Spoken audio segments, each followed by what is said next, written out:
各位观众朋友，大家好，欢迎收看4月2日盐新闻，我是嘉豪。今日发生什么大事代？头先就来报连载。过来今日增加6295个本土病例，目前高风险的县市增加宜兰花莲，全台湾已经有8县市了。全国目前差不多有9万人等咧隔离，这3+4的新的隔离制度实行了后，明仔载67000人会当解除隔离。5月7日劳动节连假，这个代替无火车帮交通部今仔日个协商失败，明仔载会公布上届新的运输方案。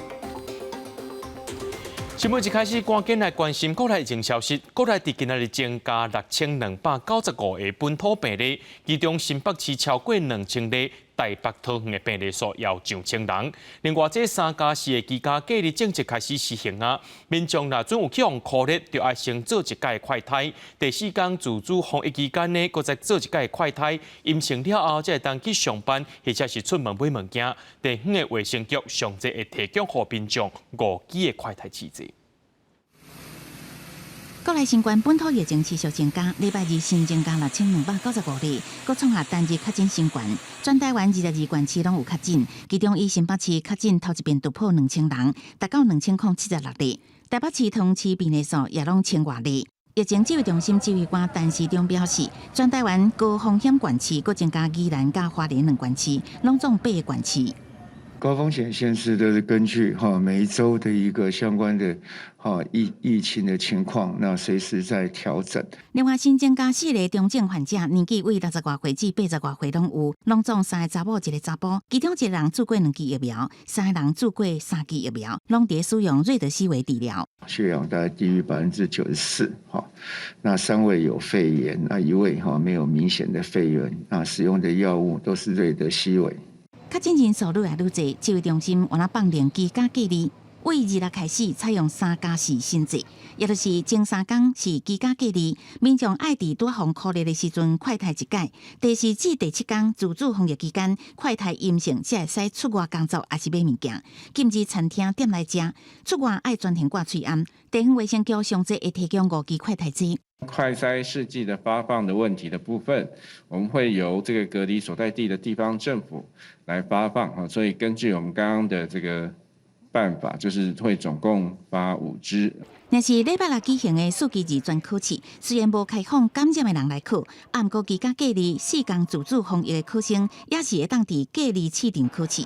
陈时中表示，轻症居家照护者，若做有适当隔离分流，无反对开放考试，不过整体也是要看教育部对考场的规划。记者综合报道。国内疫情当咧滚到，目前当咧居家隔离人数有超过9万人。指挥中心宣布，这隔离政策有新政策，改做是3+4了后，明仔载大约有67000人会当解除隔离。不过民众说讲，连这隔离通知书拢还未收到，更加免讲会当摕到这解除隔离的通知书啊。喂，新北市卫生局您好。卡一排电话是一直在亮，工作人员是无用试试，有人电话才打挂掉尔，一点仔久就会有人卡一排。这是新北市卫生局居家关怀中心负责处理居家隔离者甲接触者大细项的代志，平均一天会接到超过1万通探问的电话。即马居家隔离的新制实施了后，因是更较无用啊。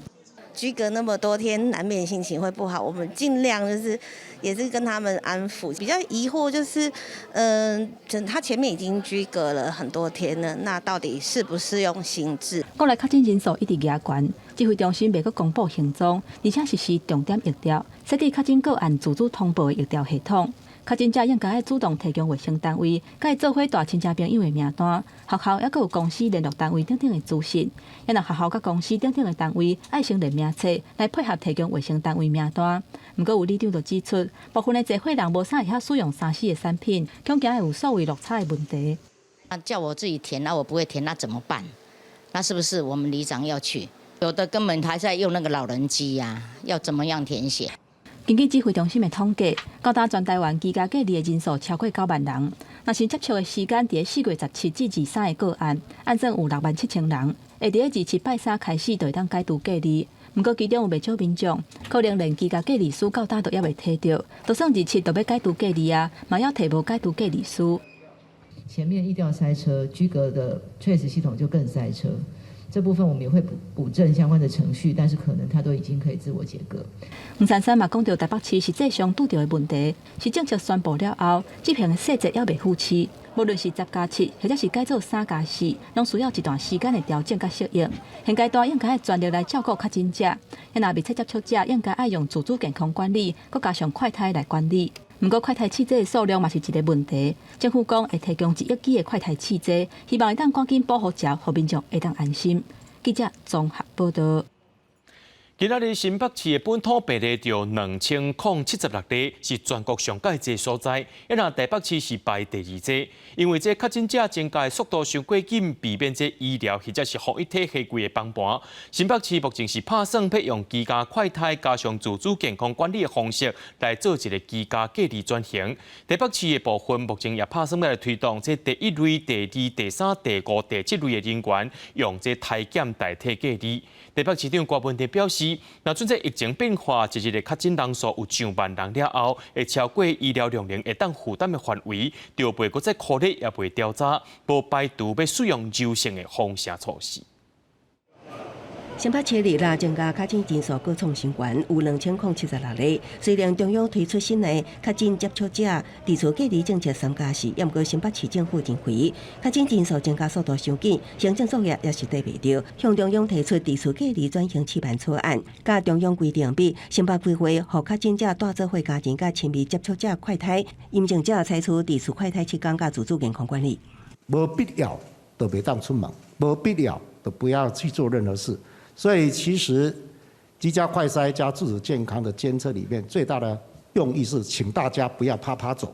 中央表示已经收到公文，也毋过烦恼无隔离3天会有病毒外漏风险。第0天那检验是那个快筛阴性，那就可以外出。那以这样子来讲，其实那个漏出来的病人算蛮多的，好，那对社会的风险就相对的大。居隔转型7天如果做的都到位的话，那漏出来的是一模一样多了哈，跟3+4会是一样的。台北市长郭文定表示，会当理解新北市提出试办的原因，因为确诊人数增加速度伤紧，袂当互防疫体系崩盘。台北市目前打算将主疫苗分为1日357的人员，以替代价，以维持防疫甲社区运作。那真正超过医疗检验量能负担，北市将无预调无考虑，重点放伫重症治疗，甚至无排除冷静封城。我会先把医院的医疗量能先控制住控制住，至少不会说有病到医院没有床可以用。必要的话我们还是会软性封城的。台北市日啦增加1302个本土病例，国民的预测。台北市若讲无做任何动作，5月初4将会达到5000例，5月初7将达到10000例。台北市也简化确诊处理流程 ，PCR 确诊民众会收到简讯通知，系统会以问卷内容、删除名单，经过检核了后，自动发送关怀简讯。卫生局搁看状况，送病院也是检疫所隔离治疗，也是地处照护，希望会当加速确诊案例处理速度。记者综合报道。总统蔡英文今仔日有接见药师工会的成员，针对着要实行这快筛检命制，这执行需要药剂师来斗3天。伊也希望讲药剂师甲政府爱共心，做伙来守护全民健康。总统蔡英文下晡要去视察指挥中心，宣布加强4大防疫策略，强调离病毒愈远，咱就爱愈冷静。总统蔡英文日去疫情指挥中心视察，居家隔离3+4实施的头一天，除了听疫情的报告，面对疫情愈来愈严悬，确诊人数一直增加，宣布加强4项防疫策略，包括轻重症分流、快筛试剂、重点疫调、甲注疫苗等等的措施，强调病毒离咱愈近，都要更加冷静。那我要告诉大家，面对病毒的威胁，我们要配合指引，保持冷静，戒慎而不恐惧。那么，因为 Omicron 的特性呢，我们也必须要调整我们防疫的策略。但是我要在这里说，兼顾防疫和经济以及社会的运作，仍然是我们的目标。蔡英文希望在4大策略之下，持续有春秋调整各项的防疫措施，来影响无同阶段的疫情，尤其是快筛检命制都要实行。嘛，在接见药师工会的时阵，拜托所有药师会当甲政府共心来拍拼。我要特别感谢我们药师工会全联会的支援，透过各地药师的投入和响应，我们才有办法对居家照护的确诊者提供送药到府的服务。面对疫情，蔡英文强调防疫15日的重点，当前9清零，轻症通管控，正常过生活。在这个关键之下，持续有春秋调整各项的防疫措施来因应疫情。记者综合报道。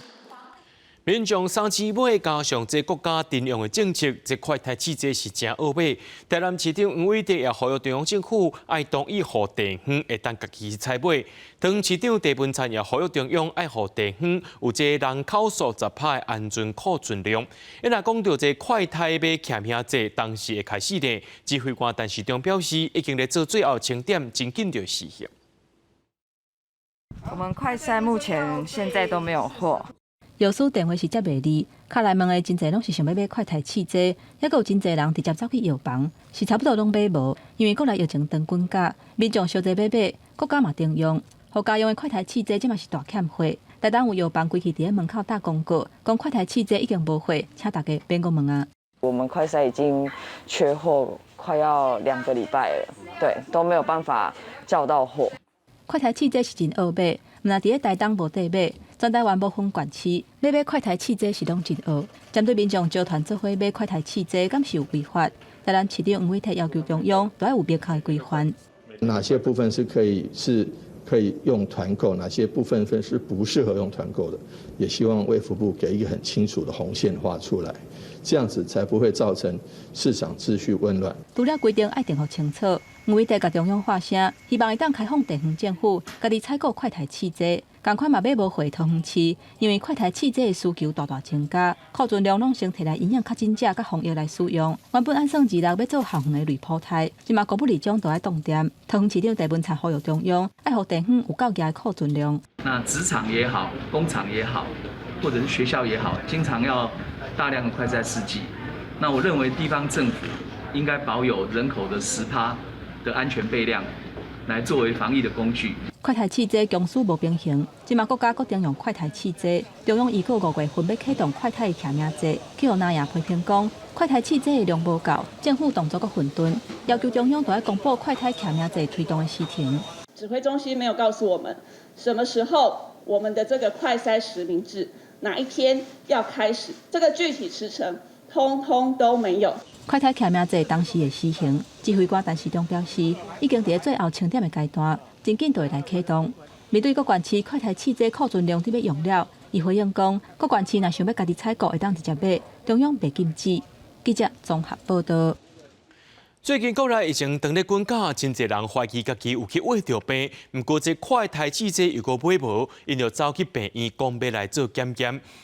这急诊的医学会也呼吁民众讲，若准有小可镜头，会当先去这社区的体检站，也强调讲，若准做快筛出现阳性，也会当先去社区采检站做 PCR。若真正是身体无爽快，才去病院挂号。病院急诊外口的采检站排队是排甲落长，有人一个等就是40分钟，也有人因为采检的名额已经满啊，搁爱去找别位。国内确诊人数一直在压悬，家用的快台试剂是真恶买，不少民众烦恼为着的人拢去病院做 PCR 采检，相关病院人是强要客袂过啊。我要看阮头家啊，想我来，伊讲晚啊，讲叫我1点才挂下晡。我们就是要固定一个时间点来检测我们自己身体的有没有状况，配合公司的需求嘛，要那个规定一定要做的嘛。民众规个总去病院，除了会影响急重症病人的治疗，嘛有可能会增加感染的风险。急诊医学会公布4类体检的指引，无接触史嘛无症状的民众，就免做体检。若是症状较轻的，会当家己做快筛；若有接触史或者是酷热隔离当中的，无严重的会当家己做快筛。若是验出阳性，则去社区的体检站。若是有胸坎痛、胸坎杂杂，或者是毋知人等等中重症的情形，才有需要上急诊。有风险跟没风险的混在一起，那基本上就会有一个比较相对交互传染风险。额外的筛检一定会影响到急诊的病人的处置的一个量能，也许是排出更多线的急诊医师或其他科的医师来支援。医师表示，先家己做快筛，若是有需要，才去社区的体检站，上尾才是去病院，做好分流，才会当减轻医疗量的负担。记者综合报道。国内疫情当日严重，真侪间的防疫保险单拢宣布无要赔啊，甚至有客户4月收到继续保的通知，但是最近却临时甲因讲袂当继续保，引起正人议论。目前金管会也要去查，要求这富邦产险要来说明。富邦产险伫暗头有回应，若阵之前有收到通知，而且已经纳钱客户，这保险的契约就算是有成立啊。本土确诊数一直增加，各间产险公司考虑为纳量陆续添赔防疫险，像兆丰产险，就以公司的风险为纳量承受额度已经超过原本预估，所以无阁承接防疫险续保业务。富邦产险也有同款的情形，刷连续引起争议。像有艺人伫面册发文表示，4月时阵明明已经收到防疫险的续保通知，保险员也通知符合续保资格，却收到简讯通知无续保，认为款项受损将付掉其他保护自救。保险公司的衡量它的未纳量不够，紧急很卡，虽然是合理啦但是不合情啦而且这个是不聪明、不理智，造成这个所有的保护心里头惶恐，对这个保险产生非常大的信心不够的这个地方。对此，金管会表示，产险防疫险是1年1约，而且无保证续保。保险公司针对敢是同意续保有主动权，也强调，针对续保证据已经请富邦诈骗回复，并对评管加上金管会观察，富邦产险发出声明，对4月20收到富邦寄发的续保通知书，已经受保护的保费者保险契约确认成立。昨天就发文了。那也请富邦就针对他们发续保啦，然后又有承诺部分去赶快去查户，所以目前的话，他应该公司会尽快回我们。经过我们统计的部分，到4月号为止保险业目前还是有15家公司在销售相关的防疫商品啊。那市面上销售的商品目前还是有33张。因为防疫政策改变，唔但影响产险公司，连寿险公司也受到影响。即马也传出。寿险公司将针对法定传染病单院有加倍给付的保单，伫4月底进行全部填赔，也是改款。未来会明确界定，需要当将单院才会理赔，以免发生盗保争议。记者综合报道。5月7日劳动节咧，这代替员工强调，因要照法律规定休困。虽然交通部长王国材强调会一直去沟通，不过惊早起咧这协商有关是失败的。工会表示讲，目前有95%的司机员伫5月7日无要加班。王国材表示尊重，也强调会甲这应变的计划做好势，按算27中昼会公布新版本的应变措施。5月1号4级2专的考试那我是觉得那天是一个全国性的考试，影响比较大。甲代替工会协商前，交通部长王国材先讲，希望5月7日迄天至少部分列车会当开。不过经过将近2点钟协商了后，也是宣告破局。他们还是维持5月1号不加班的这个决定，尊重他们的决定，但是我们一定要把我们的应变计划做好。我们从来没有抗拒改革。也不会反对公司化，同仁对整个条例的一个程序问题没有受到所谓的尊重，不要把我们台铁同仁呢整个污名化。根据代替企业工会统计，到目前差不多95%的司机员签署5月7日无加班声明。代替工会批评交通部无诚意沟通。各传出将近2点钟的会议，若无共识，各会也未正当，坚持要求退回公司化条例草案，重新协商再送入法院。若是未来5日节中秋节的年假，是不是往那比较办理？工会表示爱看未来协商结果。到5月以后，整个沟通程序的进行，我相信未来会有一个好的结果，但是这些都要看未来沟通的一个程序跟信任。交通部表示，目前也是有少部分司机员愿意开车。目前代替排班表顶悬拢停开，是不是有临时加班车？一定27中昼公布上新版的应变方案。记者综合报道。热天特别高啊，这用电也用到真凶。今下晡4点半，这用电量已经超过3500万瓦，是这有史以来4月用电用上升的纪录，也互送电的电号出现黄灯。台电表示讲，最近真侪学校改做是线电教学，低估加压用电就加100多万瓦出来，加上台中火力发电厂这7的7号机来供氧，变做是真吃力。不过台电也强调，这5月底6月初时阵，机组就会当来运作，对热天时啊用电是真有信心的。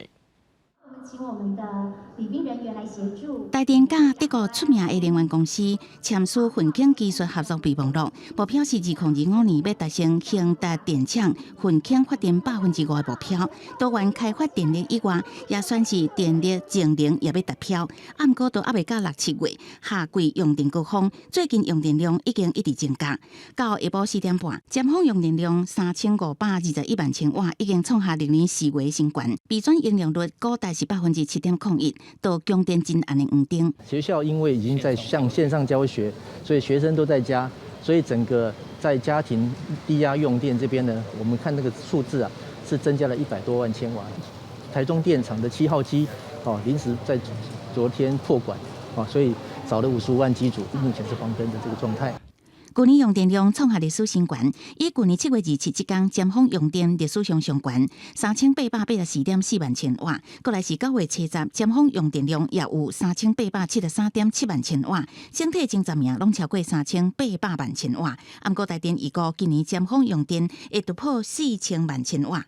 台电表示，5月底6月初税收基础都陆续加入，再加上今年若是水情比去年较好，拄着跳电的情形，水力发电对当专业资源，评估整体供电无问题。听说大甲溪大概发8亿多度，现在的发电是已经超过去年，绝大部分的机组在5月底6月初应该都可以回来。若是夏季电价原则6月7日开始调整，不过电价暂时无要起，6月底会阁讨论，也可能添后电价审议委员会决议电价了后，才调整为夏季电价。记者综合报道。再来，带观众朋友来看国际新闻，讲到这罗西亚拍乌克兰战争已经超过2个月啊！这战争的消息也是真真假假。英国表示讲，这届战争罗西亚军队死伤是15000人左右，不过乌克兰说讲对方有21000人死亡。另外，英国媒体是报道讲，正期待这乌克兰会当甲罗西亚打败，不过北京媒体说讲，这乌克兰的军队气势规个拢撤落去，这报道方向是天差地别。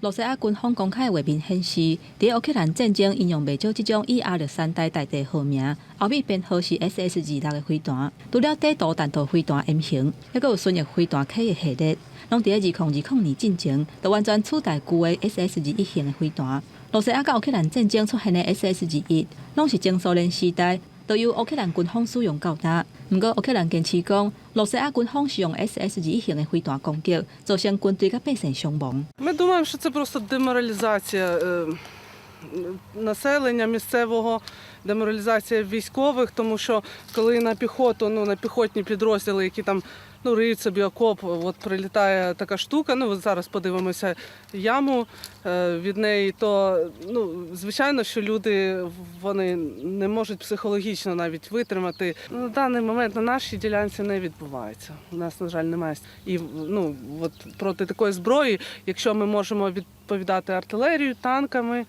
то саме такої зброї у нас, на жаль, немає. 正拄好的是，就伫这段访问进前无偌久，乌克兰才向美国要求供应乌克兰军队需要的大炮、甲战车等等重型的武器。因若一开始就表态要挺乌克兰的英国，国防大臣华勒斯伫国会答询的时阵指出，乌克兰部队的军心稳定，罗西亚的军队是已经算断了真严重。It is our assessment that approximately 15,000 Russian personnel have been killed during their offensive. Alongside the death toll or the equipment losses, and in total, a number of sources suggest that to date, over 2,000 armoured vehicles have been destroyed or captured.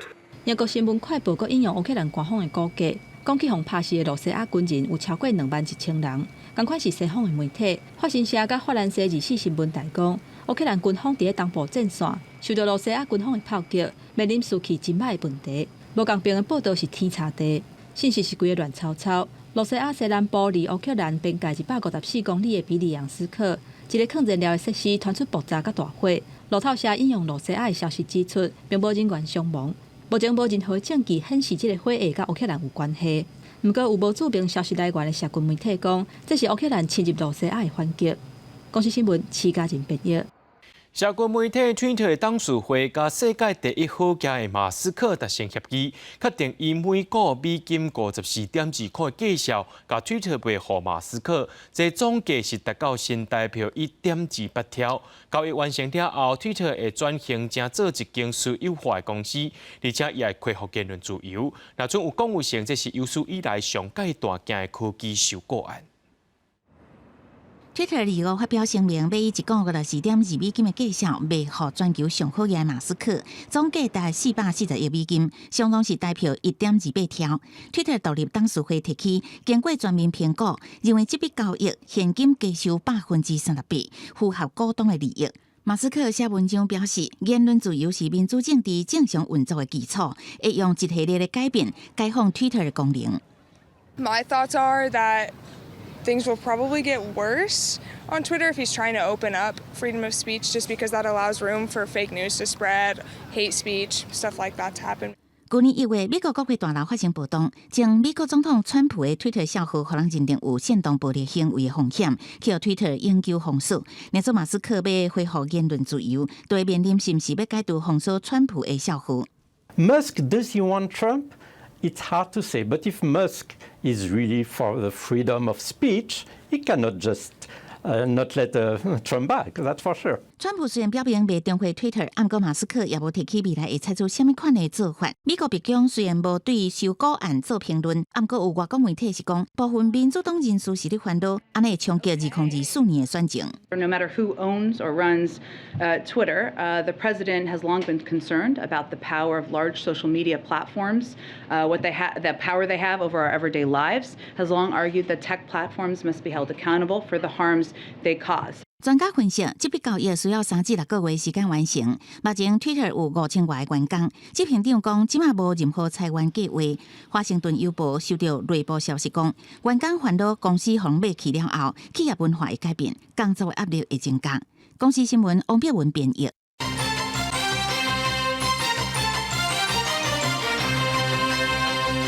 政府宣布讲，这6岁到10岁囡仔会当注目第疫苗，教育部按算上紧伫5月初2要开始注。不过有家长烦恼这副作用，地量市就宣布讲会予家长有9天的时间做思考，而且袂强迫。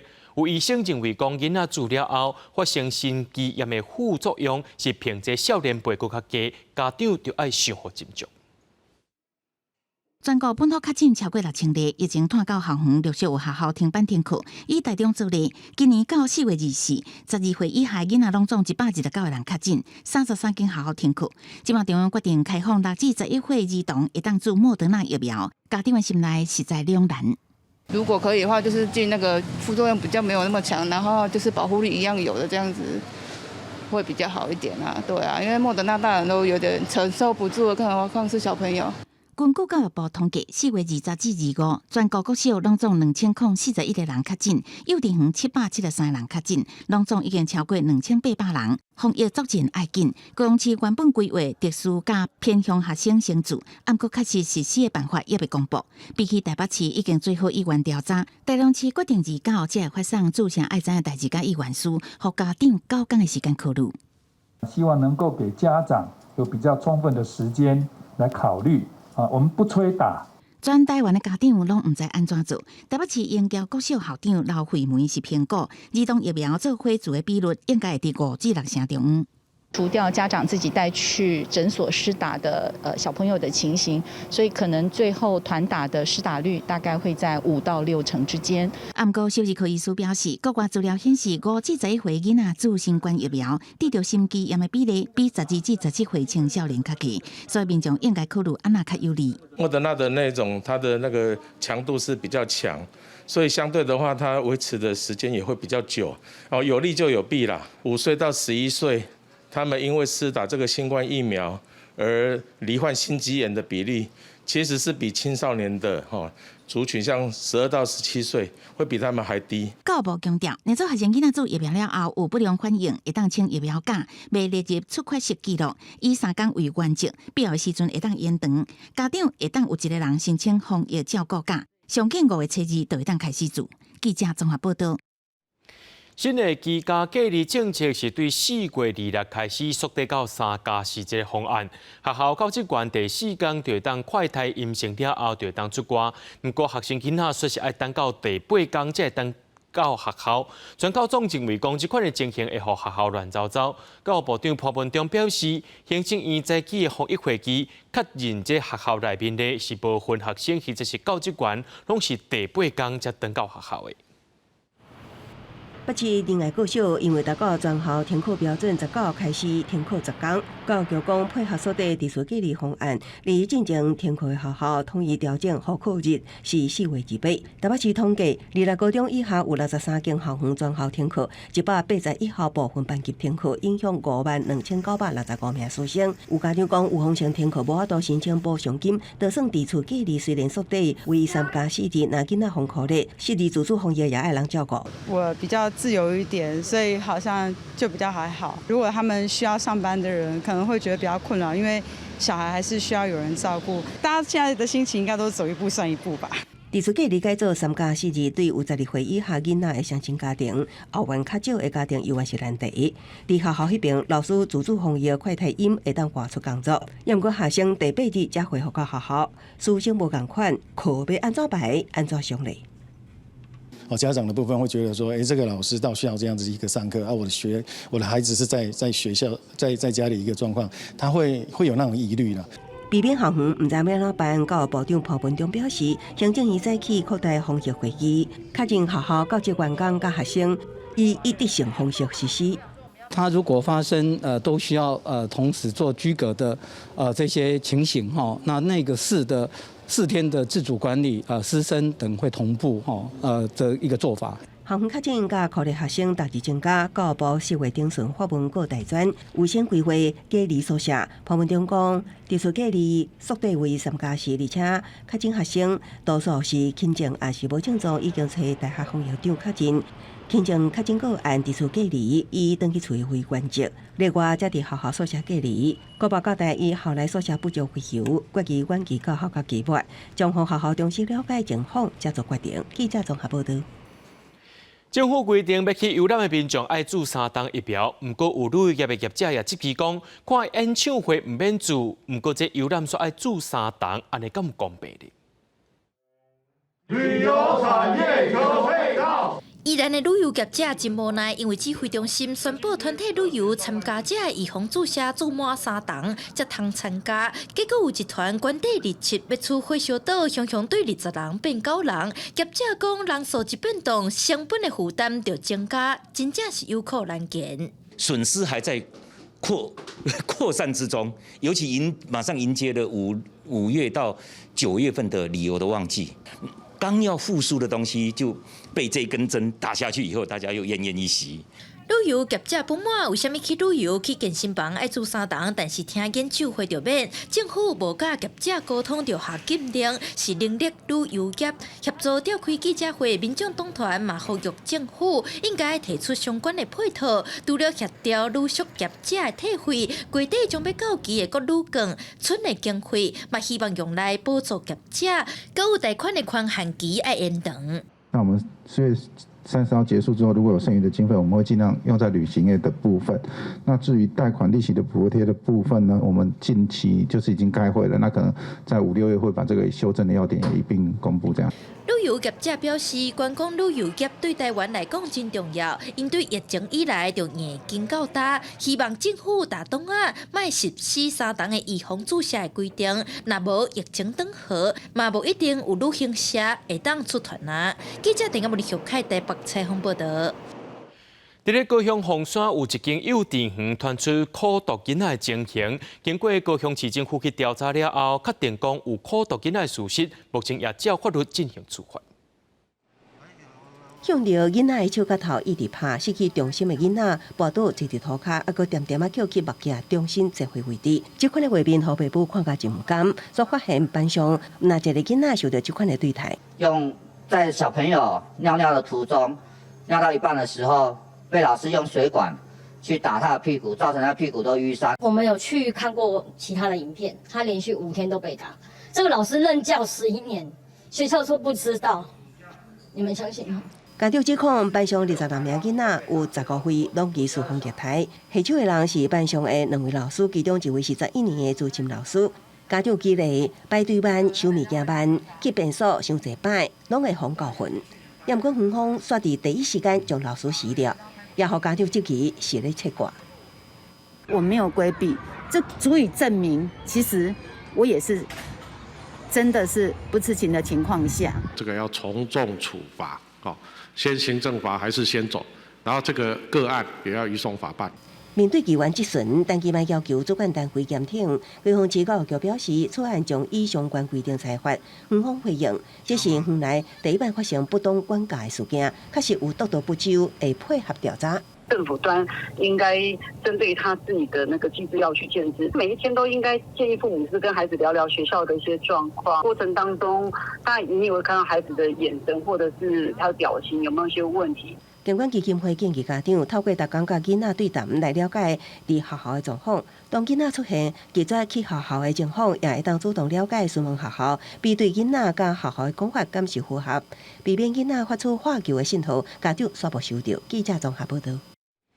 真侪人去到屏东要食这小冷冰，煞拢乱停车，警方对这个最近的使用这科技执法，半年就抓了900件违规。另外，这交通管理处罚条例要有新的规定咯，未来呢，敢若限定46项才通检举。小冷冰店内底拢是人客，黑色轿车都停伫点外红线顶，违规行为，互道路监视了去全路路。有小冷冰以权之称的屏东潮州经济集团附近路段，因为违停严重，去年11月开始科技执法，无到半年就抓到191件违规停车，平均每日举发约2件，该路口违规样态均为违规停车。一张罚单会当食10碗以上的小冷冰，互警方忍不住提醒，唔通阁违停。事实上，台湾自开放民众检举交通违规以来，有半数以上，大约200多万件检举拢是违停。高雄都有民众违停，互连续检举收到34张罚单。为了避免检举泛滥，立法院去年底通过《道路交通管理处罚条例》部分条文修正，限缩检举范围甲次数。可以检举的交通违规项目范围有46项，民众检举的这个部分要经过6分钟，或者是行驶超过一个路口以上才能够举发。检举泛滥，互民众无法度随意改正违规行为，也无符合比例原则，互多数民众认同守法。不会让人家觉得说我一直在检举你，一直在检举你这样子，对，让人家有一个缓冲。腐烂的案件，我觉得对警方也是蛮麻烦的。如果有提高一些门槛的话，对我们来讲也是蛮方便的。新制有计4月30上路，动态注重伫货物落落来，也是危险驾驶等危害较大行为。静态像并排违停，也是公车招呼站、消防处理顶地违停等。另外，无一列举项目较轻的违规，交通部建议民众较依控，由警方到场排除，维护交通秩序。记者综合报道。人行道常常去互物件订满，对这新兴中介者来讲是真无利便。最近伫台南的新众团体就出面呼吁市政府应该爱好好规范，保障因的路权。新兴障碍者要出门，人行道的障碍煞是一关又搁一关，时常有喷载机车、变电箱、各种广告的机仔顶路，互因感觉真无方便。我这边有盆栽跟机车挡道，好，所以整个呢，我们人行道无法畅通。行动不便者或是父母亲推婴儿车，你根本行人到这边也没有办法过去哈。自公新众协会就指出，伫台南有一寡重要路段的人行道，拢互盆栽机车顶着路，因希望市府会使画漂线，规范机车，甲一寡障碍物拢刷走。行动不便者更需要来户外活动哈，是一个很好的一个公共设施的环境。那我希望我们公部门这边能够来协调，怎么样把这个盆栽移走，还有禁止机车的停放，让我们整个人行道都能够畅通。市府也回应讲，会搁去调查市内的人行道，甲这部分规划好，互身心障碍者出门袂拄到这款困扰。记者综合报道。高雄大树的奶子因为寒流落雨加南风影响，今年产量恐惊只有用过2成尔。农会就预测讲，这菊荷包今年1斤可能要到300块，比去年是起码到1倍。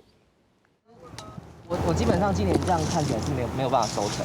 明明是玉荷包的采收期，但今日要来真远，煞连一粒红色的奶子拢无看到。少数有结果的奶子嘛是青色的细甲粒仔1、2粒，农民看到收获严重无啥结果的奶枝树啊，规档辛苦拢无啊，要靠无目屎。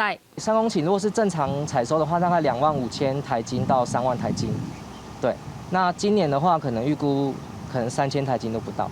高雄大树是玉荷包奶枝的主要产区，去年就因为大旱收成大减，想袂到今年搁较惨，先受到3月寒流甲连续降雨的影响，造成落花严重，结果愈低。刷来4月，都拄到南方出现落果，互今年玉荷包的产量单纯无到往年的2成，计上嘛对起差不多1倍。因为疫情的影响大家都知道肥料、农药、资材，包括宅配都上涨，那么所以这个成本就提高，咱的玉荷包。今年的话，我觉得啦，应该上看1台斤300块左右，比往年多100。介绍悬阁无一定食会到，因为今年外销订单嘛增加，本来就少玉荷包，恐惊爱先满足外销订单。极端气候，互今年的奶枝山野顶水果收成大减，农民嘛希望政府会使协助，认定灾损发补助，莫互因连成本拢收袂回来。记者陈焕武、柯正俊高雄报道。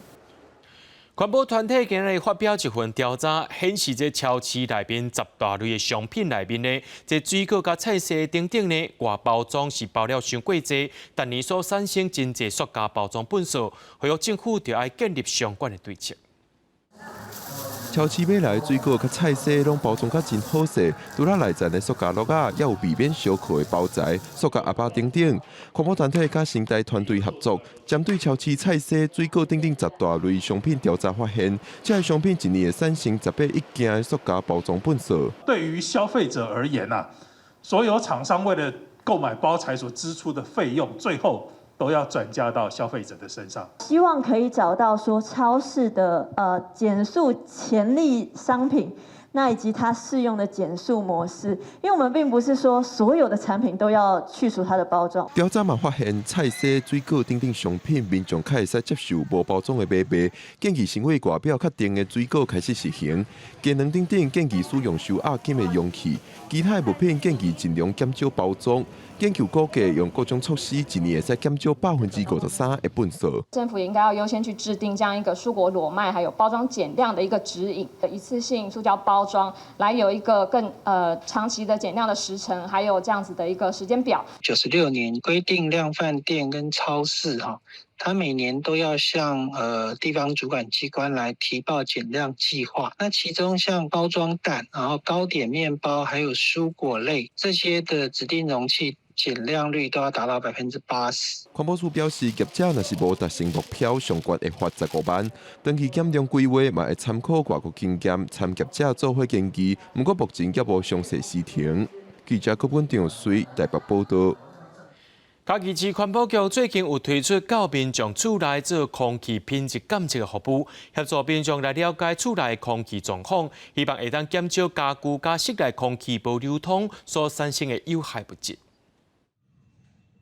环保局人员早专业的识别到民众厝内，甲机器放伫客厅一群啊，室内空气的品质念面清清楚楚。嘉义市环保局为着要市民了解家己厝内空气环境，这站提供民众申请到处检测空气的服务。室内空气品质大家诊断的检测项目有二氧化碳、一氧化碳、臭氧、总挥发性有机化合物以及悬浮微粒和细悬浮微粒。二氧化碳它目前显示浓度是600 ppm。检测的情况会当透过手机来分析。检测人员讲，台湾的天气烧热湿淡，有的家具内底还有化学物质。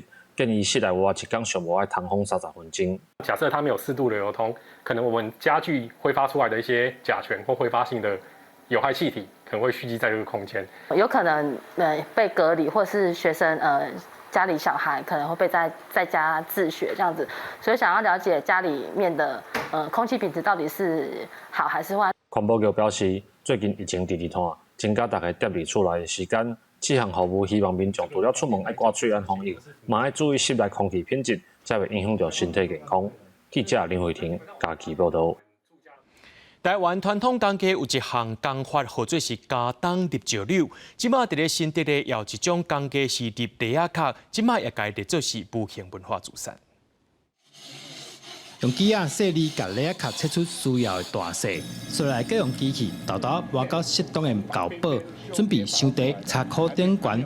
无论是家具还是螺仔，拢会使看出雷电师傅有落的功夫。以前人的房子就是说有钱人员外，我要跟人家家具不一样，结果呢，贝就是钱的意思，好，结果他就把贝壳镶嵌在家具里面。用粗纸甲拄想好的雷壳佮磨平，师傅佮徛在边仔耐心甲下完，安怎做作品才会更加完美？师傅讲，这个功夫了工又佮上目睭，已经无啥人愿意了。传承的问题有断层，因为现在学的都很少有年轻人，然后我们老眼睛花了，后续就是能推广的，其实力量有限。我现在还有能力的时候，我来教，我来做，没有问题。我只要有饭吃，我够吃饭就好了。传统的东西也没有了，你以后再找回来的时候，你要叫谁来教你啊？虽然讲被的人变少，不过老师傅也是愿意继续教，就是希望雷电艺术会使传承落去。记者刘君和新竹报道。是因为管弦乐内底咧，介出名的作品是真侪，内面拢有强烈的国家或者是民族的特色。因为讲到台湾的管弦乐音乐作品，即阵由少年作曲家伫创作内面加入关注边的传统歌谣，加做有台湾特色的交响乐。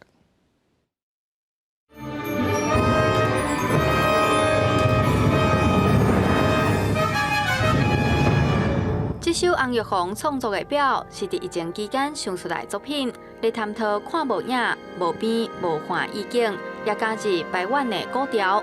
伫国立台湾交响乐团2022青年音乐创作竞赛摕到头名的肯定。引用一个曲调，它是那个泰武国小的传唱队，它是采集的那个排湾族的古调，对，叫奎纳纳鲁湾，对，就是思念这个孤单这件事情，对我觉得。跟我想要传达的那个曲念蛮符合的。也个这首摕到观众票选奖，嘛是第3名的《月光魂吧》。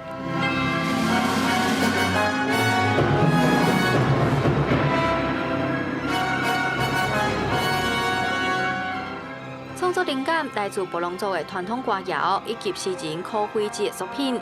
即阵透过李玉如的创作，用管弦乐表现出来。这首曲子我们要写成管弦乐作品，那管弦乐的乐器很多，支度也比较复杂，所以我要试着去保留那种布农族8部合音的感觉，但是又要转化成给管弦乐团的语言，我觉得还蛮不简单的。少年人的思维啊，足开放的哈，我看迄创作的曲，足灿烂的交响乐团的色彩，无到像西方传统交响乐遐尼严肃。国立台湾交响乐团自2008年开始，逐年举办台湾音乐创作评选，目前已经有85部的原创作品。团长刘宪英表示，未来继续提供舞台，鼓励音乐家创作出属于台湾的声音。记者杨淑静、谢桂林台北报道。明仔天气是好还是歹，做伙来看预报，恁就知。